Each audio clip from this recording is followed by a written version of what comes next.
I found out my husband was cheating because his mistress accidentally sent me their anniversary photos. I have been staring at my phone for 3 days trying to figure out how to write this. Every time I open a new note and type the first sentence, I close it again. Not because I don't know what to say, I know exactly what to say, but because saying it out loud, even in text, even anonymously on the internet, makes it permanent in a way that the last 4 months haven't fully felt yet. But I need to get this out. I need people who don't know my name or my face or my husband's name to read this and tell me I'm not losing my mind. Because some days it still feels like I am. My name doesn't matter. I'm 34 years old, I live in a mid-sized city in the southeast, and 4 months ago, I found out my husband of 7 years had been having an affair, not because I found receipts, not because someone tipped me off, not because I went looking. I found out because his mistress sent me their anniversary photos by accident. Their anniversary photos. I need you to sit with that for a moment, because I did. I sat with it for approximately 45 minutes on a Tuesday afternoon in October, staring at a text thread that had opened on my phone, trying to make sense of what I was looking at, while my chicken soup simmered on the stove and my daughter's backpack sat by the front door, and the whole ordinary architecture of my Tuesday life continued around me like nothing had changed. Everything had changed. Let me back up, because this story doesn't make sense without the before. I met my husband, Joel, when I was 25 and he was 28. I was working as a project coordinator for a nonprofit that ran adult literacy programs, and he was doing freelance graphic design for one of our fundraising campaigns. He came into our office for a briefing meeting and sat across from me at a conference table, and spent the entire meeting drawing small doodles in the margins of his notepad. When the meeting ended and everyone was gathering their things, he tore off the margin strip and slid it across the table to me. It was a tiny drawing of our conference room with an arrow pointing to my chair that said, "Most interesting person here." I laughed out loud. He turned red. I gave him my number before he reached the elevator. We dated for 2 years before we got engaged. Married at 27, in a small outdoor ceremony with 70 guests, 2 of his college friends playing acoustic guitar during the ceremony, and a reception that ran 3 hours longer than planned because nobody wanted to leave. My mother cried the entire ceremony. Joel's father gave a toast that made even the most stoic people at the tables reach for their napkins. We danced to a song we'd argued about for months. He wanted something classic, I wanted something that felt like us. And we landed on something that was neither, and somehow both. I don't think I have ever felt more clearly like I was exactly where I was supposed to be than I did that night. For the first 4 years, we were good. Not perfect. We had friction about money, about time management, about his freelance schedule versus my 9 to 5, about whose family we spent holidays with. We had arguments that occasionally got genuinely heated and had to be walked away from and returned to later. But underneath all of it was something that felt solid, reliable. He was my person in the uncomplicated, fundamental way that matters most. I wanted to tell him things. When something good happened, my first thought was always to call Joel. When something scared me, I wanted him nearby. I thought that meant we were okay. We had our daughter, Maisie, for years into the marriage. She came a little earlier than we'd planned, the result of a contraceptive failure and about 1 week of panic before the panic shifted into something else entirely. Maisie is now 3 years old and is the sort of small human who narrates everything she's doing in the third person and has very strong opinions about which color cup her water goes in. She is, without question, the best thing either of us has ever done. I want to make sure that's in this story, because what comes later is about Joel and me and the wreckage of our marriage, but it is not, and will never be, about Maisie. The last 2 years of the marriage were harder than the first 4. I don't want to pretend otherwise, because I think honesty matters here more than the version of the story where everything was perfect until betrayal struck from nowhere. Things between us had gotten quieter in a way that I told myself was just the natural domestication of a long marriage with a toddler. The kind of quiet where you stop having conversations and start having logistics. Whose turn is school pickup? Is the rent auto-drafted or did we pay it manually? Did you call the plumber? We still had good nights, still laughed, still occasionally stayed up too late talking about nothing important. But there was a distance that I noticed and told myself I was probably amplifying because I'd always been someone who worried about relationships more than they needed worrying about. I suggested couples counseling about 18 months before I found out about the affair.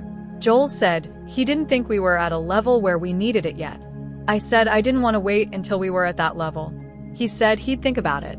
He didn't bring it up again. I let it go, which is one of the things I've spent a lot of time examining since October. Joel had been doing more work for a marketing firm over the past year or so, a steady client, good money, which had been a welcome stabilization of his otherwise variable freelance income. He talked about this client the way freelancers talk about good, reliable work, gratefully, occasionally without a great deal of personal detail. I knew the firm was called Barker Creative.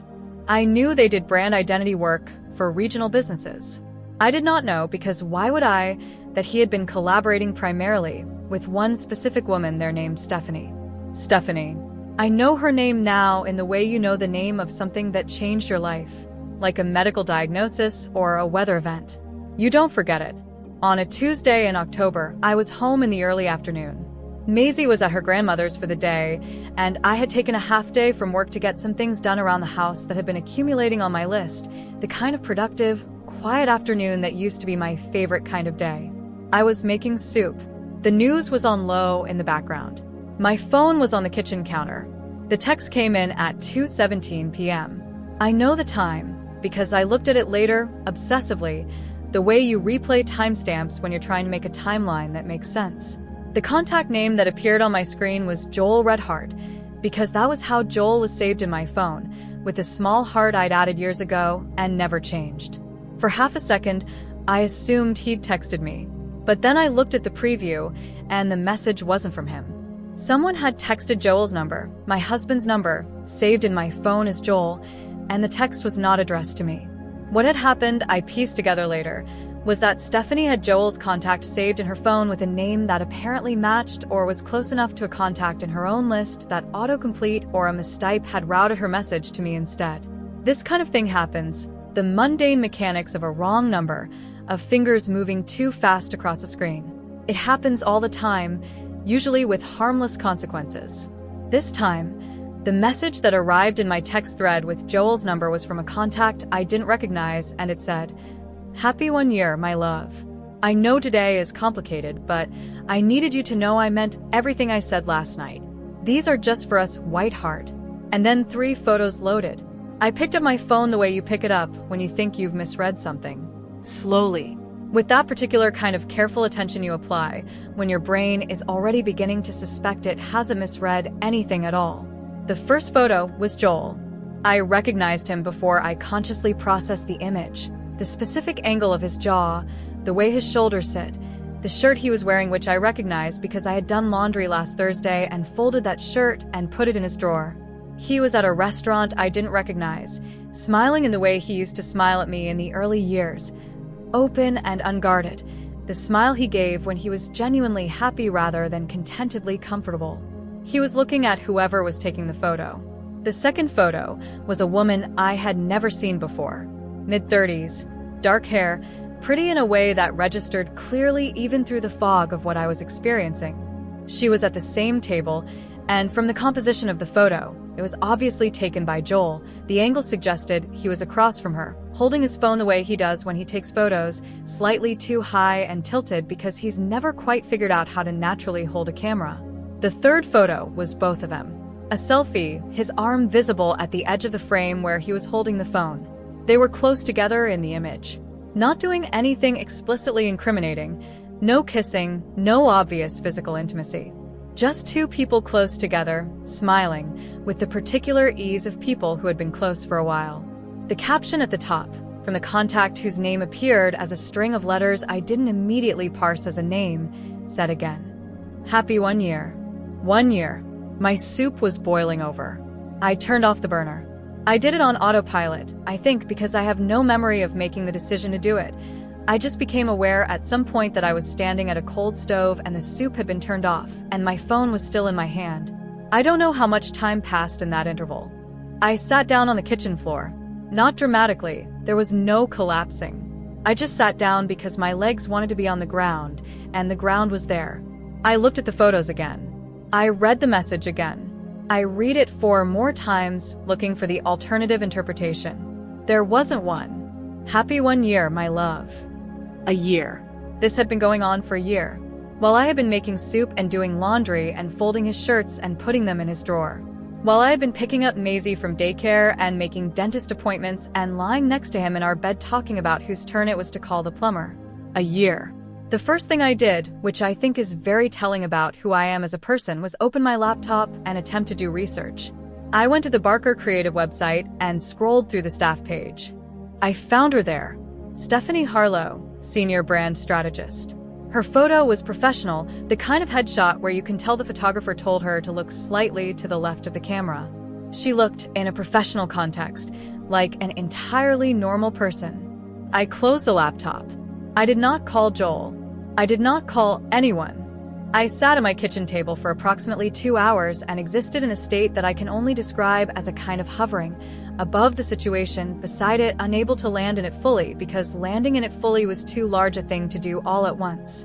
At some point I realized that Stephanie almost certainly did not know she had sent those photos to me. She thought they'd gone to Joel, which meant Joel either hadn't seen them yet or had seen them and was about to do something, call her, call me, panic, something. I watched my phone. No call from Joel. No follow-up text from Stephanie. Just the 3 photos and the message sitting there in my thread, like something detonated. Joel came home at 6:30. Normal time. He came in through the garage door the way he always did, set his bag down by the kitchen entrance, said, "Hey, how was the afternoon?" in the voice of someone who had no idea that the afternoon had been what the afternoon had been. He looked at me. I was standing in the kitchen, and I'd been standing there for a while, and I imagined something on my face communicated something because his eyes changed slightly. He said, "You okay?" I said, "Where were you a year ago today?" He went still. Not the stillness of a person who is confused by a random question. The stillness of a person who has just heard a question that they know the correct answer to and are calculating whether to give it. He said, "What?" I turned my phone screen toward him and held it across the counter. I watched his face go through 4 different things in approximately 2 seconds. The first was recognition, seeing the photo, knowing immediately what he was looking at. The second was the specific expression of someone who is trying to find a version of this that can be explained. The third was the understanding that there was no such version. The fourth was something that shut down like a door closing. He said, "Renee." Just my name. Nothing else. I said, "She sent them to me by accident. She sent them to the wrong number. I assume she meant to send them to you." I was surprised by how steady my voice was. Not calm. I was not calm, but steady. "Tell me how long." He tried for approximately 4 minutes to have the conversation in pieces. He started with, "I can explain," and then did not explain. He said it wasn't what I thought, and then when I stared at him long enough he amended that to, "It's not as serious as it looks," which was such a remarkable thing to say about a year-long affair with anniversary photos that I laughed, a sharp, short sound that surprised both of us. I said, "Joel, your girlfriend accidentally sent me your anniversary photos. This is as serious as it looks." He sat down at the kitchen table. He put his face in his hands. After a while he said, "About a year. A little over. A little over a year. I had suggested couples counseling 18 months ago. We were already 8 months into his affair when I sat across from him and told him I was worried about the distance between us and asked if he wanted to try to fix it. He had said he didn't think we were at that level yet. I asked him who she was, though I already knew. He confirmed the name, confirmed the company, confirmed that it had started as a professional relationship and shifted, gradually, into something else. He said something else, and I asked him to say what it actually was, and he said it was an affair, and he was sorry. He said he was sorry twice, then 3 times, and the repetition of it was somehow the most irritating thing in the entire conversation. I told him I needed him to sleep in the guest room. He didn't argue. He got up, slowly, and went down the hallway, and I sat alone at the kitchen table that we had bought together at an estate sale for years ago and refinished ourselves over a long weekend, and I thought about that weekend. The sanding, the laughing at each other's paint-spattered hands, the pizza we ordered because neither of us had the energy to cook after. I thought about how I had known, then, that I was building a life with the right person. I called my mother late that night, after I was sure Joel was in the guest room and not moving around. She answered on the second ring the way she always answers at night, with a slightly worried voice because late calls make her assume emergency. I told her I had something to tell her and I needed her to listen before she reacted. She said okay. I told her. She was quiet for long enough that I said her name to make sure she was still there. Then she said, "That miserable son of a," and stopped herself and then said very carefully, "Where are you right now? Are you safe?" I told her I was sitting at the kitchen table and I was physically fine. She asked about Maisie and I said Maisie was asleep, she was fine.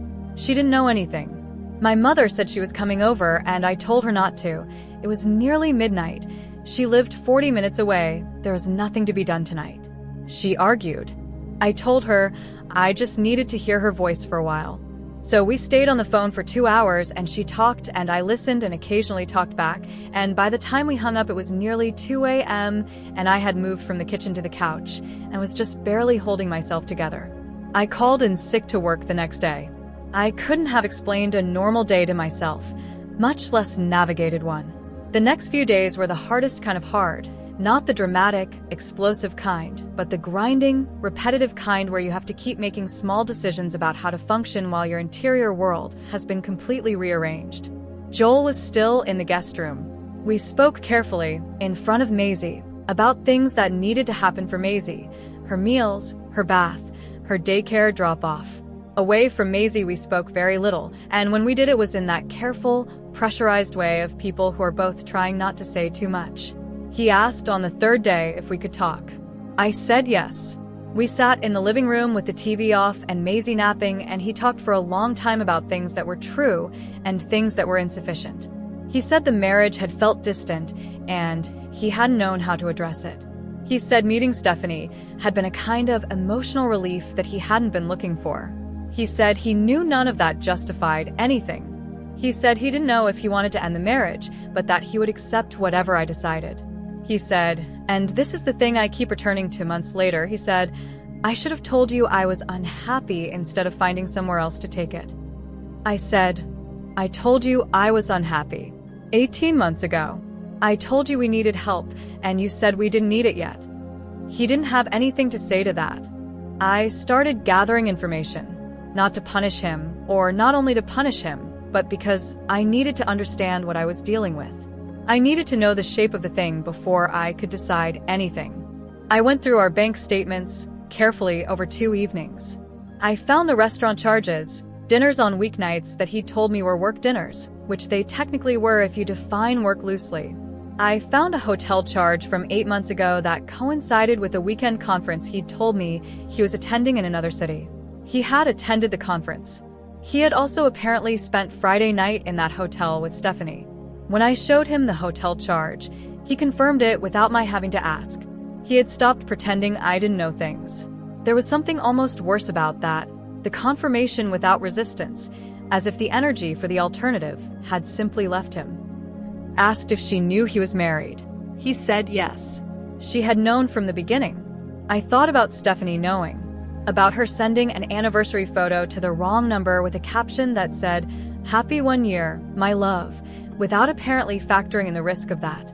I thought about the particular kind of confidence that required, the confidence of someone who feels, on some level, entitled to the space they're occupying.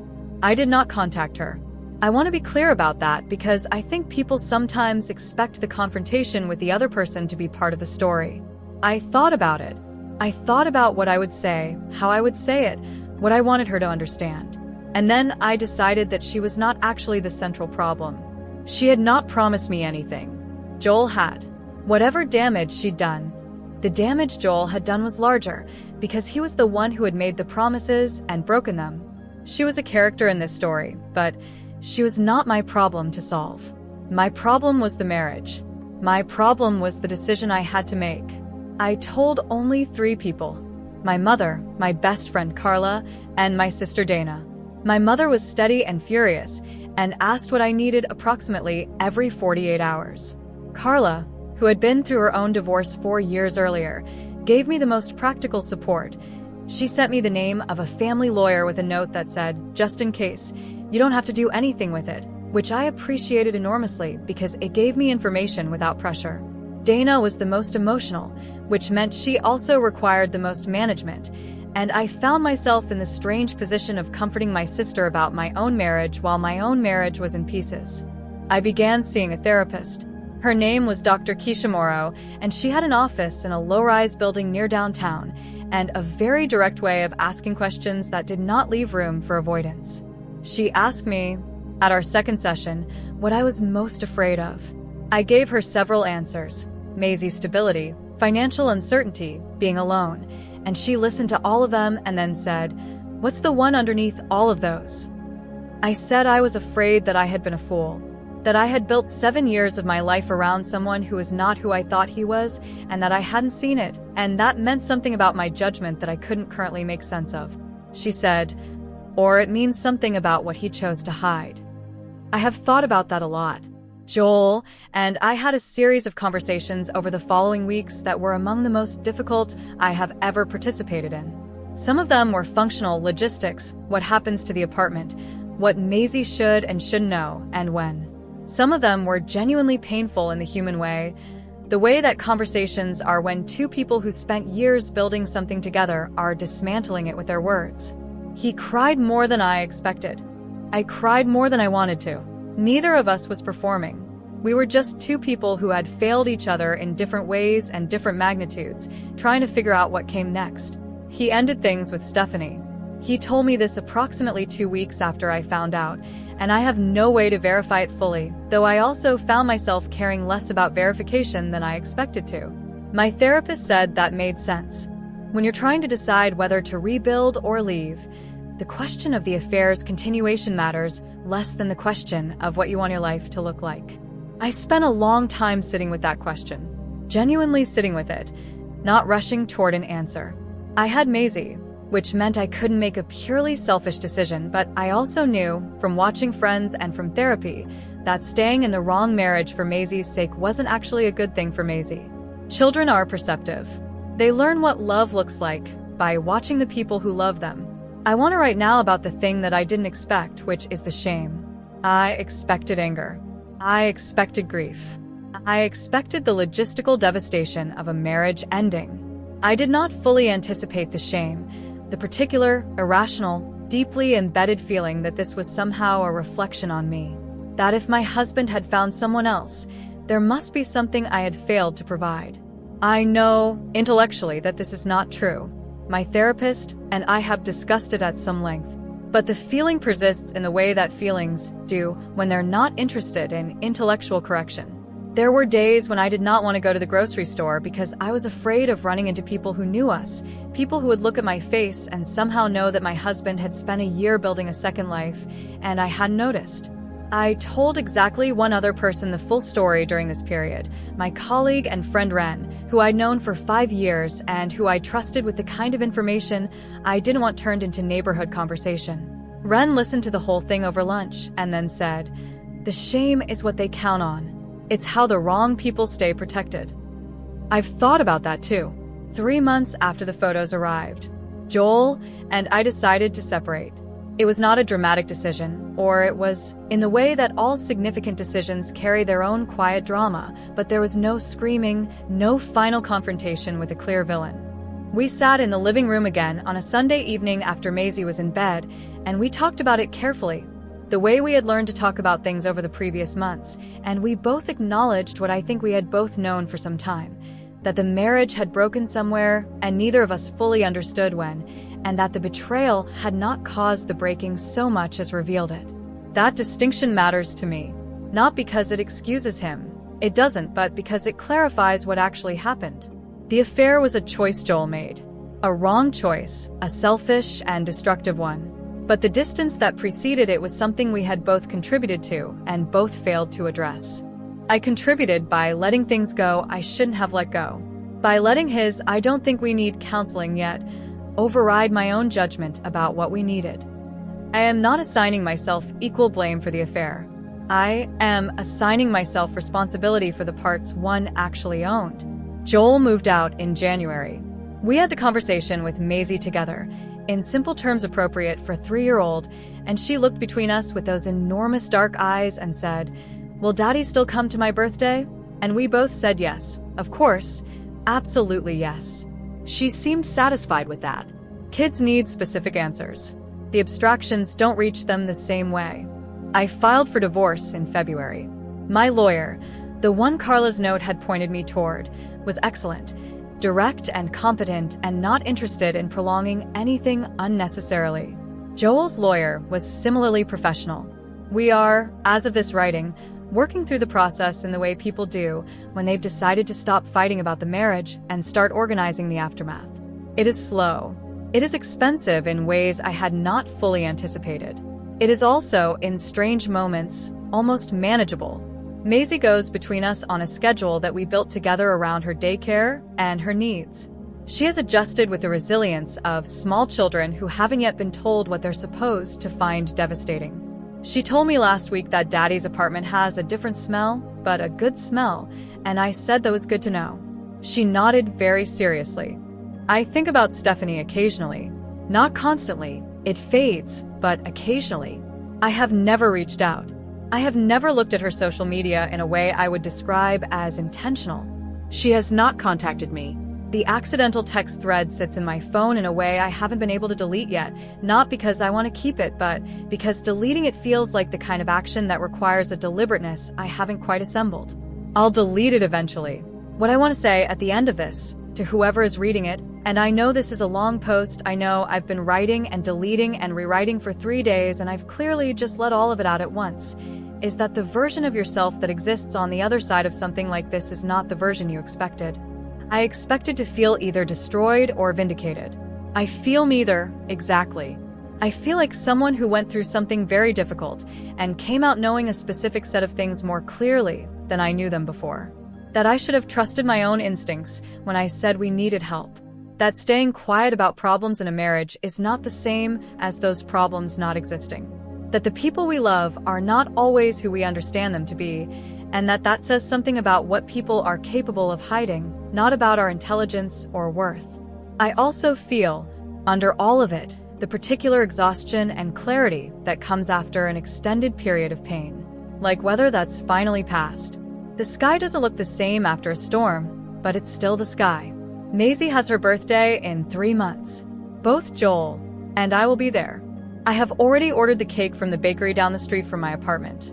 It's going to be in the shape of a dinosaur because she's going through a dinosaur phase and takes it very seriously. When she blows out her candles, I am going to be standing next to my almost ex-husband, and I am going to feel whatever I feel, and I am going to watch my daughter's face light up, and I am going to be okay. I think I am going to be okay. If you've been through something like this, the discovery, the questions, the slow, awful process of deciding what you're going to do with the life that remains, I'd genuinely like to hear from you in the comments. Not for advice, not at this point. Just to know that other people have found their footing on the other side of it. That's the part of the internet I'm here for tonight.